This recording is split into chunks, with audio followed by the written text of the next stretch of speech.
Hey guys, I'm Jimmy and this is the vlog that I do. Hope you're all well. It's been over a week since the last time I've made a video, so I think I'm due one. So I'm just checking the recording's actually working, because the screen has decided it doesn't want to flip itself, which is great.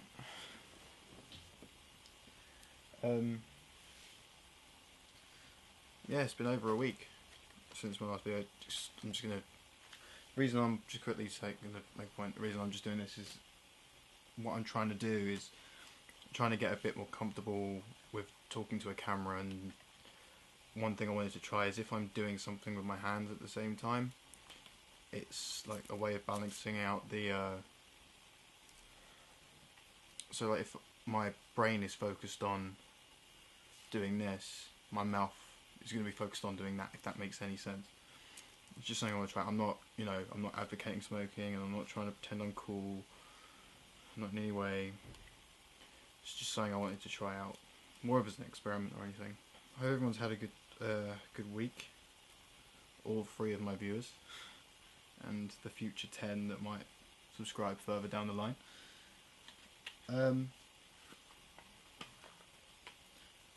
I'll be honest, not that much has been going on with me. I'm just dropping everything. Finally had a shift at work for the first time in ages at the O2, and I ended up getting moved around. Turns out the bar that I work at gets overcrowded or overstaffed, so they sent me and my pal Richard, who's my housemate, they sent us downstairs to the VIP area. They were like, it is way too quiet down here for us to even have you here, so they ended up sending us off to the VIP suites. Which is quite weird. It was quite an interesting experience. I was really expecting it to be really like demanding and really hectic. It was pretty chill.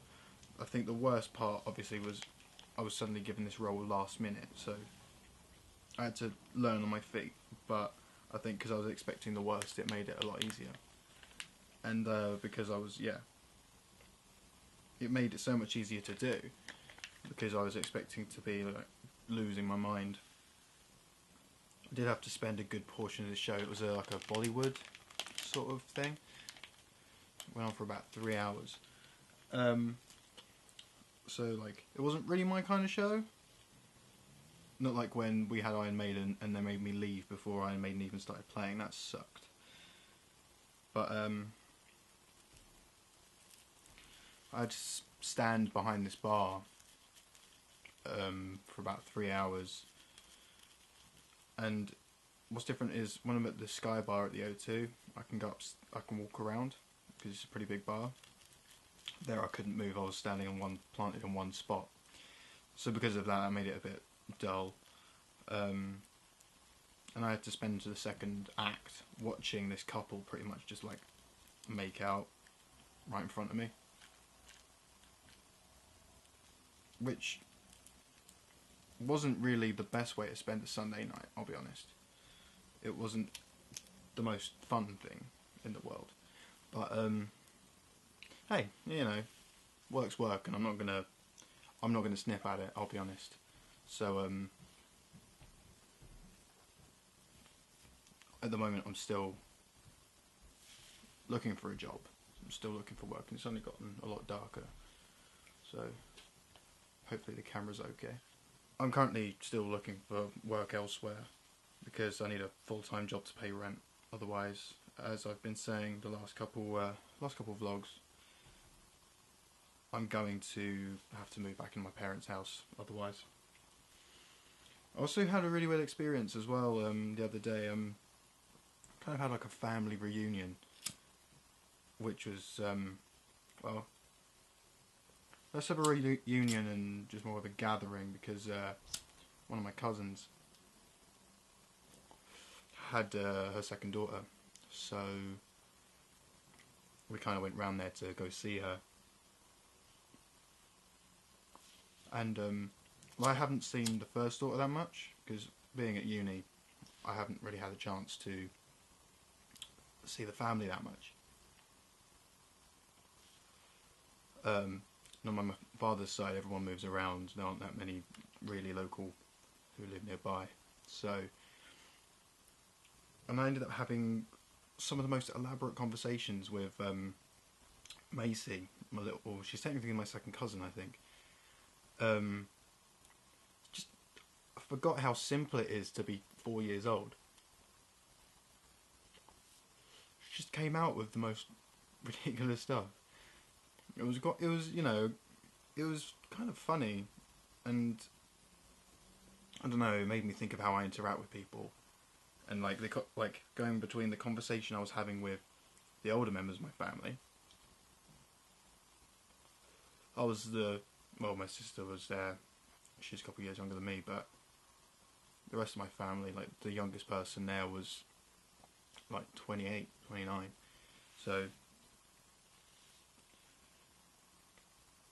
my conversations really polarized. It was like really like talking about, they were talking about fishing and stuff like that, and I was telling them all about how uni's been going, because I haven't really spoken to many of my family about uni since I graduated, so just talking about looking for work and stuff. And then with her, we were just talking about, like, she just went on about random stuff, like she thinks she's seen aliens, and it was kind of cool. But in terms of my family, they were obviously asking me how the job hunt's going, and obviously not going too great.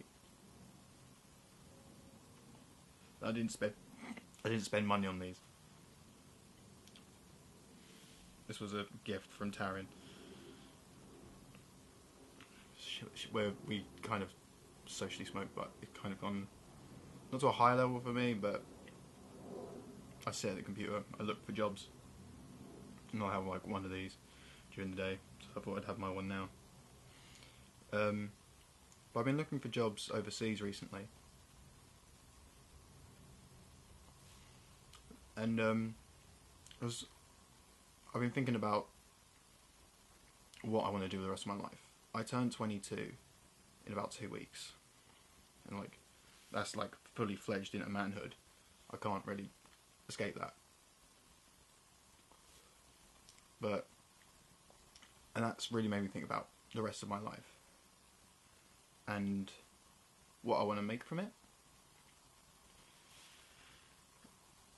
And it's a case of kind of like discovery, I suppose. Though I am, now that I'm becoming a grown up, and now that I'm doing all of this stuff, I suppose it's kind of hard to explain this, so I'm going to try and do it the best I can.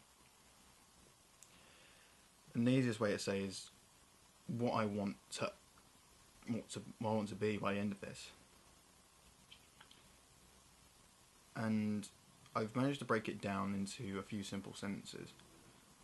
I want to be living abroad. I want to move to the States. I know they've been having a lot of political dilemmas right now, but no country is going to be without it. And I want to live in LA mainly. Obviously, that's where the film industry goes. And I want to be a filmmaker. No two ways about it. I love my video games and I love music. I'm not talented enough to be a musician. I'm not technically gifted enough to make video games. But I think being a filmmaker, writing and producing, I've wanted to shift into producing a lot more. I've been doing it. It hasn't been my sole job. I've often shared producer roles, but I think now I'm at a stage where I know enough and I'm able to. What's the camera doing? I think I'm able to do those jobs now. I'm at a stage where I think I've learned enough and I can start taking the role on myself. So that's kind of what I want to do. I want to be able to spend the dream is to be able to spend every day doing what I love. Like, I don't care if I don't get weekends and I don't get holidays. If I could make a living just barely getting by, living in a shitty one-bedroom apartment, waking up at 6 in the morning, go to an office, or just going to a makeshift office I have, writing, sorting out this stuff, working out shoots, going to meetings, working out something, and then 6 months down the line, if I can just like walk into a cinema and see something that I've had a hand in, that's all. That moment of pride, it always feels great, and I want to be able to have that as part of my life, essentially. You know, I'm going to be 22 in 2 weeks, and I think now I really have to start pushing for it now. I'm taking more risks in terms of the jobs I'm applying for. I want to get into the industry, and I'm trying to find a way across, and I'm trying to do more with filmmaking and stuff. I've talked before about Final Leaves, and I'm not sure if I've mentioned it before, but we're turning it into a full feature. Obviously originally it was a short film, and I was only associate producer. I'm still going to be associate producer, but I'm getting a big job where I'm likely to be taking over most of the writing for this bit, and so I've got to write about another 40 minutes worth of film, which I'm actually quite excited for, because my job is essentially going to be to develop these relationships and make them seem more real, make more sense, develop these characters. And when it comes to writing, I think I'm kind of influenced by Max Landis. He's a screenwriter. He's the son of John Landis, but he wrote Chronicle, which a lot of people might have seen, and he does his own kind of things online, and he's currently in production for a few films. But he always says about how character should drive story. Shouldn't be driven by... It's not like a comedy. It's not like Mr. Bean. It's not someone who gets thrown into a scenario and stuff happens to them. There should be characters, and they are the story. Which is what this film is. No one forced these characters to fall in love. They just did. Like, the abusive husband isn't abusive because he just is. He isn't a plot device put into place. There's a reason why he is like this. And in my eyes, it's because he loves his wife so damn much that he realizes how much he underappreciates her sometimes, and wants to make sure she stays because he does love her. And the idea of her being elsewhere scares him. Obviously, he's a bad person for doing what he does, but I like to think that it comes from the right place, even though it's the wrong thing to do. I would never agree with some of the behaviour that he exhibits in this film, but it's what drives him that's important. And obviously, and that drives her into the arms, his wife, into the arms of another man. A man who is inexperienced and amazed by this glamorous woman who, yeah, she does belong to this. Well, not belong, obviously, women are not possessions, but she kind of is possessed by him in this film.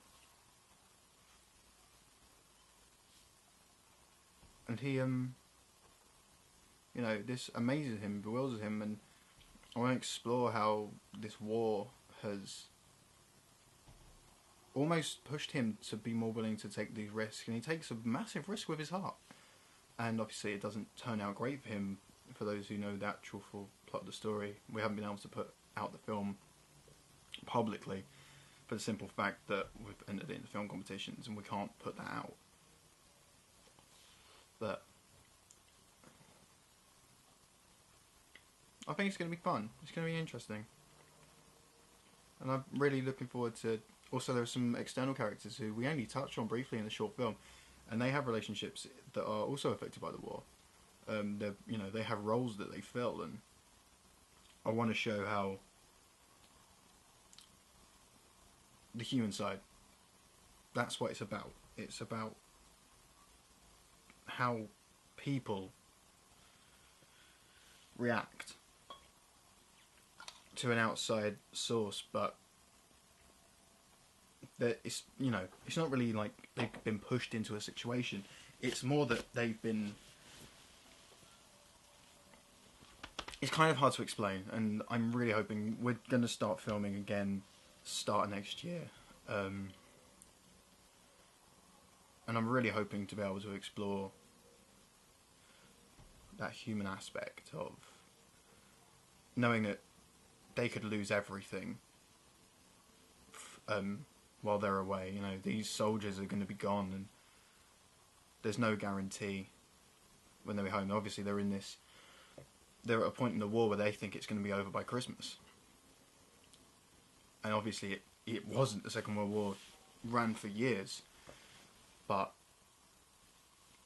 I don't know, this kind of devil-may-care attitude that some of the soldiers will exhibit compared to the feeling that some of these soldiers are going to have, that they feel that by going to this war, they've already lost everything.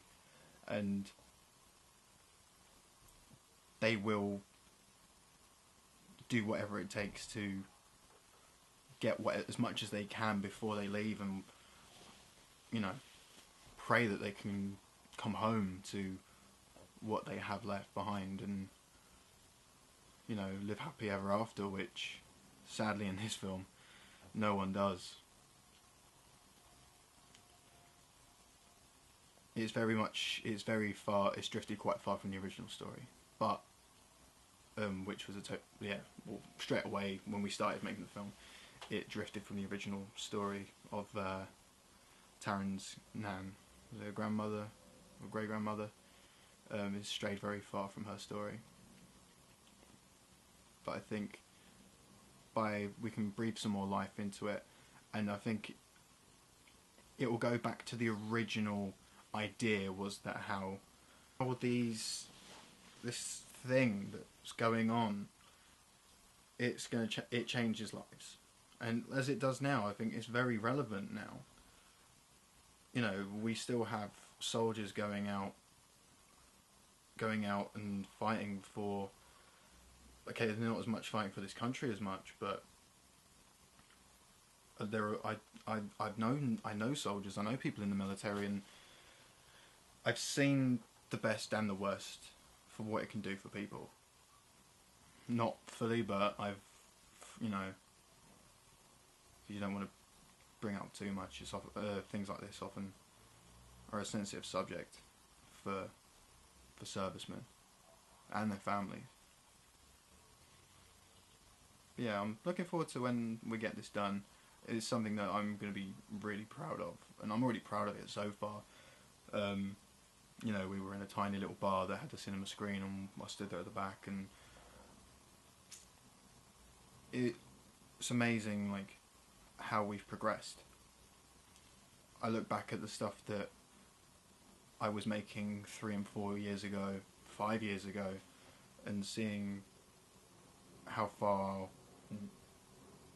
each of us have improved technically. Obviously, that comes from experience, but on a personal note, I feel like I've grown. I think I've grown as a storyteller, and I think I've grown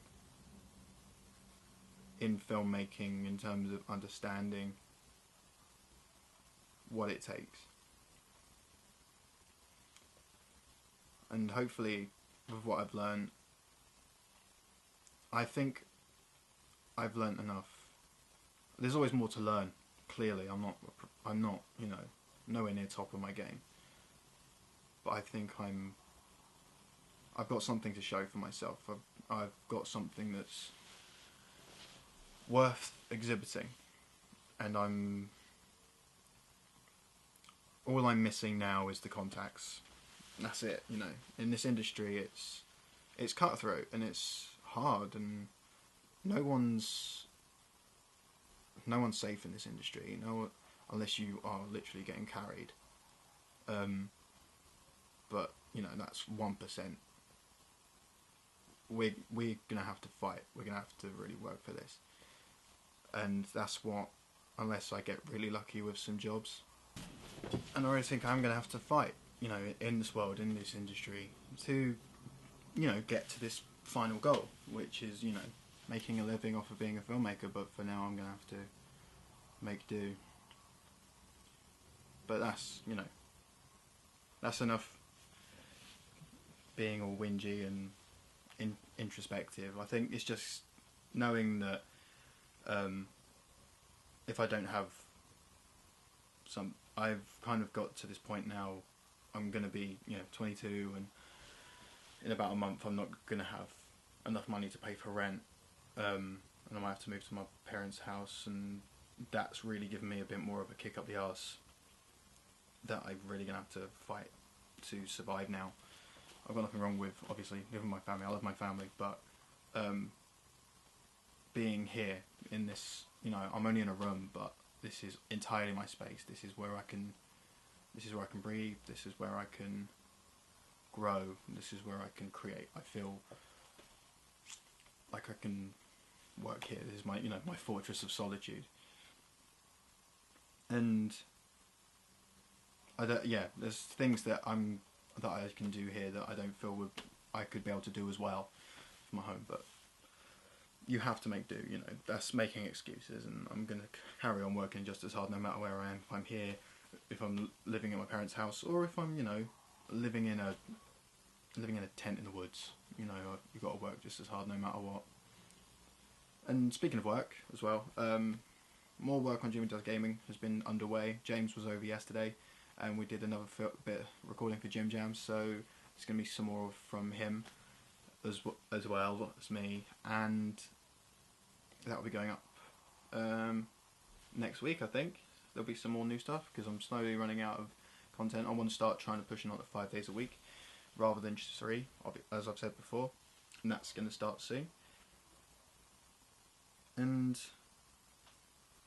the vlogs, I think, from what I can tell, I think I've been alright with my delivery. I'll see how this goes while I'm editing it. I'm trying to push my confidence and my comfort with this camera, talking to the metaphorical person on the other side of this, and I'm still growing. I know I'm meant to be a man now, but I'm sitting here wearing a Blink-182 vest, sitting next to Simba and Stitch. So I don't know. It's getting real. Reality is getting more real, if that makes any sense. And I'm excited. I think I'm excited because things are going to change, and I like change. It keeps things interesting. I've spent too much of my life playing it safe, and now I'm going to start taking risks with everything. It's learning that line of that just enough of not giving a fuck, if that makes any sense. It's going, no, because in a way, like, doing this, I can imagine, if I ever talk about it to some people, they'd roll their eyes and go, oh, what's that for, stupid. But I enjoy doing this, and I enjoy sharing some of my world, and same as my job, I enjoy sharing these ideas with people. And I hope you enjoy me sharing this with you. If you are interested in any of this at all, and I hope you are, and I'd like, I guess I like to share a lot, I'm slowly touching on other things I'm going to want to talk about in other videos, but I think that's spoken enough for now. I've got a lot of footage to go through. I've already had to switch the switched the cards around halfway through this, and the light is really unpredictable right now, and I'm getting darker and darker.